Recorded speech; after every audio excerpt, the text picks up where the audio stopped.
Hi, I'm Nathan from F7R and this is the top 10 drivers you forgot raced for these Formula 1 teams. So, David Coulthard, whether you like him because he still pulls off them white jeans at 50 years old or he's a great F1 driver, the man is an absolute legend. David Coulthard, born in Scotland and was in F1 for 15 seasons between 1994 and 2008. He had 13 Grand Prix victories and 62 podiums, and he was actually the runner-up in the 2001 championship driving for McLaren. He only actually finished behind Michael Schumacher. So David Coulthard, he obviously started in Williams in 1994. That was because Ayrton Senna passed away. So in 1994, David Coulthard succeeded him in the Williams. The following year, he won his first Grand Prix in Portugal, and then in the 1996 season, he moved to McLaren. He won 2 races in 1997 and finished 3rd in the Drivers' Championship. 2 more victories followed in 2002 and 2003 before he left McLaren at the end of 2004 and moved to Red Bull. Now, not many people remember David Coulthard in a Red Bull. But in 2005, he secured their first podium ever in Formula 1. He did stay there for actually 4 seasons and then retired in 2008. So the legend that is David Coulthard actually drove for Red Bull. Next up we have Mark Webber, the Australian Formula 1 driver, spent 11 years in Formula 1 and got 42 podiums and 9 race wins. Mark Webber actually made his debut with the Minardi team in 2002 and in his first race finished 5th. You need to go and check that race out if you haven't watched it already, it is unbelievable. After racing with Minardi for a season, he then moved to Jaguar for the 2003-2004 seasons, and a year later in 2005 he was granted early release from his contract. After that he then moved to Williams and secured his first podium at the Monaco Grand Prix. He remained at Williams till 2006 before moving to Red Bull, and he stayed there until he retired, partnering 4-time world champion Sebastian Vettel. So, Jenson Button, MBE, the legendary British racing driver. Jenson Button, not many people know, actually started his career at Williams in the year 2000. He was only there for 1 season before moving to Benetton, and then at the start of the 2002 season, Benetton were bought out by Renault, and Jenson Button continued to drive for the Renault team. In the 2003 season, Jenson Button then moved to BAR. He finished 3rd in the 2004 Drivers' Championship before falling down to 9th in the 2005 Championship. BAR was then renamed Honda for the 2006 season, during which Button won his first Grand Prix at the Hungarian Grand Prix. 113 races Button had before he won his first Grand Prix. Honda then withdrew from the sport in December 2008. Button was actually left without a team for the 2009 season, but in February 2009 that all changed. Ross Brawn came in and bought out Honda, creating the Brawn GP team. He recruited Button as a driver, and Button then went on to win the Drivers' Championship, which was absolutely incredible at the time. Nobody ever heard of Brawn, and Jenson Button came in and won the Drivers' Championship. He did stay there until 2010 when he moved to McLaren, and he partnered fellow British 7-time world champion Sir Lewis Hamilton.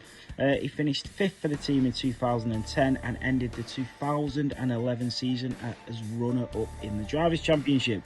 He then fell to 5th in the 2012 Championship. A further 4 seasons with McLaren resulted in no victories at all, and in his final F1 race was the 2017 Monaco Grand Prix. Button had 306 races in Formula 1. He won 15 times, qualified on pole 8 times, took 50 podiums and scored a total of 1,235 championship points. What an absolute legend. So next up we have Sergio Perez Mendoza, also known as Checo. Sergio Perez is definitely one of the most liked drivers on the current roster. Sergio Perez actually made his debut driving for Sauber in 2011. He was a Ferrari Academy driver until 2012, but actually made his debut in 2011. He got his first podium with Sauber as well at the Malaysian Grand Prix in 2012. After that, he went to sign on for McLaren for the 2013 season, but didn't score a single podium and was replaced by Kevin Magnussen. Sergio Perez then went to Force India, and that was bought out by Lawrence Stroll, and he brought his son in, Lance Stroll, to drive for the team. They changed the name to Racing Point, and Racing Point then became Aston Martin for the 2021 season, and Perez was left without a seat. Perez then secured a race win on the final race of the 2020 season, and Red Bull snatched him up and signed him for the 2021 season. Perez currently has 10 podiums to his name and 1 race win. So Rubens Barrichello, the Brazilian Formula 1 legend, he spent 18 years in the sport and got 11 race wins with 68 podiums. He drove for Ferrari between 2000 and 2005 and was the championship runner-up in 2002 and 2004. He started out his career competing in Formula 3000 in 1992. He then went on to join Jordan in 1993 and got his first points in the Japanese Grand Prix, finishing 5th place ahead of his new teammate Eddie Irvine. That's a name to remember. In 1994, he did have a crash at the San Marino Grand Prix, knocking him unconscious and blocking his airways. That weekend saw another 2 incidents, and one of them was the tragic death of Ayrton Senna. After 4 seasons of being with Jordan, he did join the Stewart Grand Prix team. But as we all know, Rubens Barrichello went ahead and became an absolute icon of the game. So that is exactly why he's in our list. Next up we have Nico Rosberg. Rosberg, the German Formula 1 driver.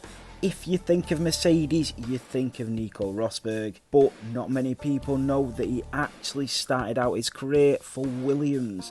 He drove for Williams between 2006 and 2009, securing 2 podiums with the Williams team. He then went on to move to Mercedes and partner the one and only Michael Schumacher. He got his first race win, Nico Rosberg, in the 2012 Chinese Grand Prix. And then 2013 came and Sir Lewis Hamilton arrived. They were friends from go-karting, but definitely didn't show that on the track. He partnered Lewis Hamilton between 2013 and 2016 before Rosberg eventually clinched the World Championship. And 5 days after he clinched the title, he decided to retire. He's not been back since, but he left the sport with 57 podiums, 23 race wins and a World Championship. Next up we have the Iceman himself, Kimi Raikkonen. Kimi Raikkonen is a decorated Formula 1 driver with 103 podiums, 21 race wins, and he also won the World Championship in 2007 for Ferrari. Kimi Raikkonen, though, did start his Formula 1 career at Sauber in 2001. Not many people remember him driving for Sauber. He was there for only 1 season before joining McLaren in 2002. He then went on to join Ferrari in 2007, as everybody remembers. He did win the title and also won it by 1 point in front of Fernando Alonso and Lewis Hamilton, who were both driving for McLaren at the time. He left the sport in 2009 and returned 3 years later to drive for the Lotus team in 2012. Then again, Ferrari came knocking and said, come and drive for us again. 2013, the beginning of the 2014 season, he was then a Ferrari driver.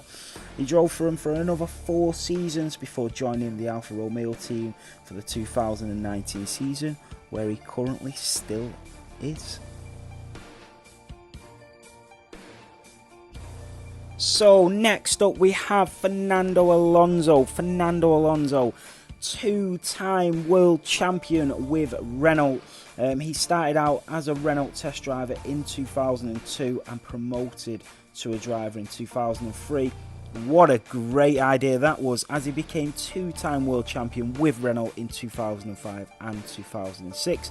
Becoming an all-time youngest pole sitter, race winner and world champion at the time anyway. He's not anymore. He actually started out his career, Fernando Alonso, with Minardi in 2001. So before all that success, he was actually driving for Minardi. After he drove for Renault, he then moved to McLaren, where he finished third in the championship, and then returned to Renault for the 2008 and 2009 seasons. He then went on to move to Ferrari for 2010 to 2014 for 4 seasons before going to McLaren for another 3 seasons. He then retired, Fernando Alonso, but he is back. He is back now with the Alpine team for the 2021 season. Next up, we have one of the all-time greats of the Formula One sport, that is Michael Schumacher. Michael Schumacher actually made his debut with the Jordan team in 1991. He actually only made 1 appearance for Jordan, so not many people know that he did drive for the Jordan team. After making 1 appearance, he then signed for the Benetton team and went on to win his first 2 titles in 1994 and 1995, twice finishing in front of Damon Hill. He then moved to Ferrari in 1996 and went on to win 5 consecutive titles from the year 2000, breaking multiple records in his wake. Schumacher then retired from the sport, but came back for a brief spell with Mercedes from 2010 to 2012. He was then, of course, involved in a skiing accident in December 2013 and placed in a medically induced coma in June 2014. He was then released from hospital in September of 2014, and we haven't seen a glimpse of Michael Schumacher since, as he is still recovering from the accident.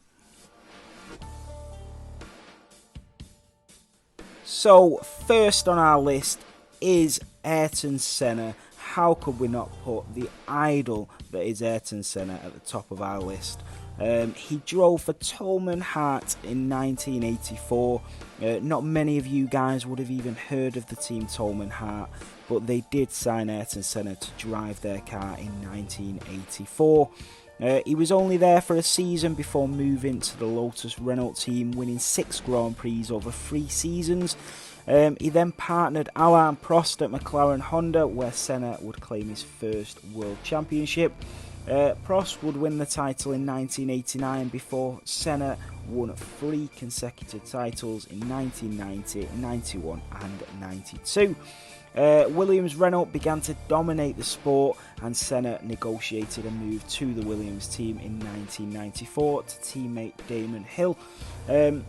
However, as you all know, at the age of 34, in the San Marino Grand Prix in 1994, Ayrton Senna would have a horrendous accident and tragically pass away on the 1st of May 1994. Please do like and subscribe for more top 10 videos, and a huge shout out to Ed from F7 for editing and putting together this video.